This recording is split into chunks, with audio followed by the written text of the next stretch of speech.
Good morning, my name is David Pengilly from KCPlanning, and I want to talk to you today about the Localism Act and Neighbourhood Plans here in London. So what is the Localism Act? It's an attempt by the government to decentralise power more to the people, and that sounds like a good thing.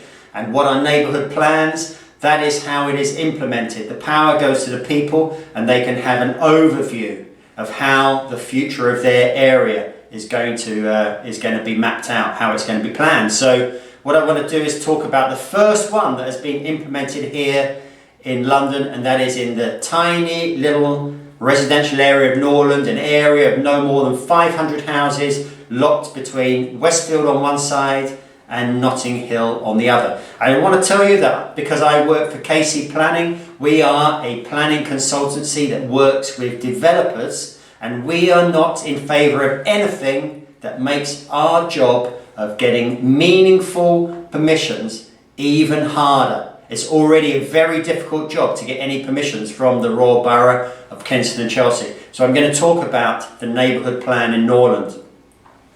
Now, first of all, I want to talk about the Norland Conservation Society, because those are the people who have put the Neighbourhood Plan into place. Now, the Conservation Society is an extremist group of mainly retired people, a very small group that have taken it upon themselves to resist all change in the area of Norland. Now, they've been going since the 1960s, and they have been very successful in resisting change. And my thoughts are, how much more control do we need over and above the existing planning controls in a very well regulated conservation area? For any of you professionals out there, if you're an architect, if you're a planning professional, if you're an investor, if you're a property owner, you will know just how difficult it already is to get anything significant through the council and get a permission. So with property prices up at £1,500 to £2,000 a square foot, a 3-room extension, something on the side or on the back of your house is worth £1 million at those prices. A new basement under an existing building, completely invisible to your neighbours once completed, is worth £700 to £1 million for a very small property, the type of which are in Norland. Yeah, if there's a bigger house, it can be a lot more. If it's an extension that is visible, which is completely unlikely in a conservation area, then it can be significantly more. So we are really talking some big numbers, and we would like to protect that market. So there's an ongoing number of projects that may be coming our way and your way in the future, and that is exactly what the Norland Conservation Society is against. Their plan restricts and outlaws side extensions, rear extensions over 1 story, work on the roof, roof lights, even the colour of your house is controlled. And they have another volume of 4 sections ready to go if this one is successful. So they have a lot more controls. They are going to try and control every single aspect of life in Norland. So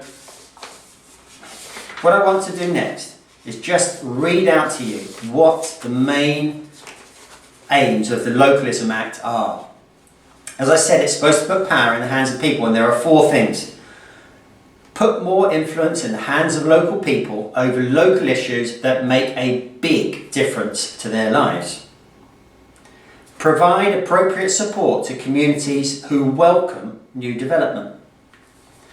Help local people draw up a vision for their area's future.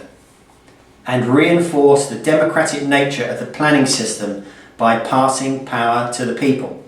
So in an area of Norland, the Conservation Society of a few elderly and retired people, what can they organise that will make a big difference to anyone's lives in that area? It's already very much controlled. I've walked around that area, every single street. There are nearly no shops in Norland. It is a tiny residential enclave. There are a few small businesses tucked away out of sight. The rest is all residential. Why do you need any plan for development in the future when it's already 100% conservation area?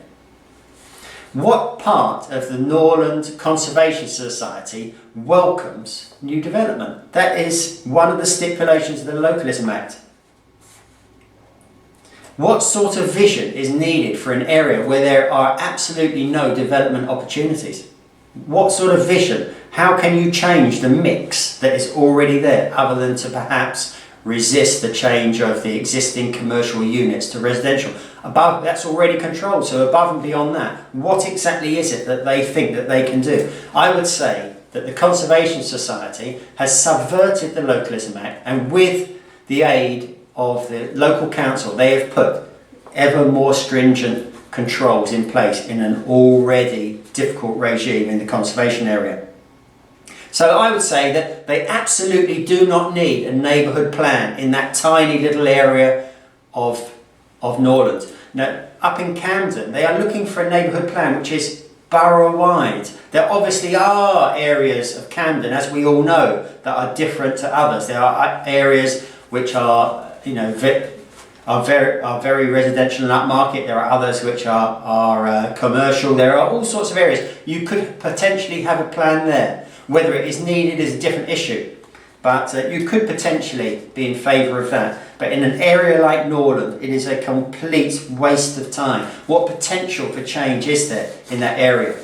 Anyway, I've attempted to outline and highlight some of the issues that have come about because of these neighbourhood plans. The Localism Act, which sounded so great when it was introduced and talked about by Boris Johnson in London, has been subverted. We've now got controls which mean no development in those areas which is visible at all. No development on the back of more than one storey.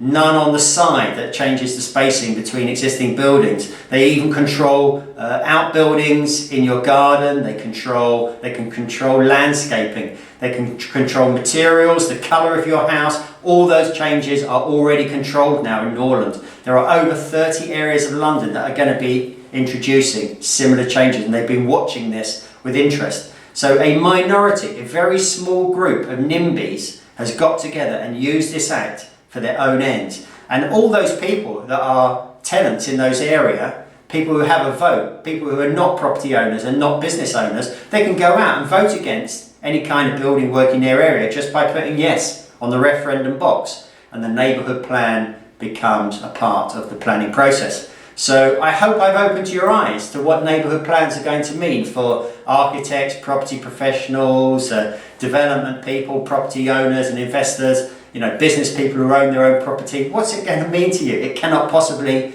be positive, in my opinion. You can read more about this on the Royal Borough of Kensington and Chelsea's own website. Just look for Norland Neighbourhood Plan and find out if another one is coming in your locality or the areas that you work.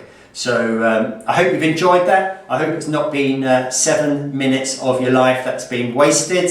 I hope you've got something good out of it. As I say, thanks for listening. My name is David Pengilly.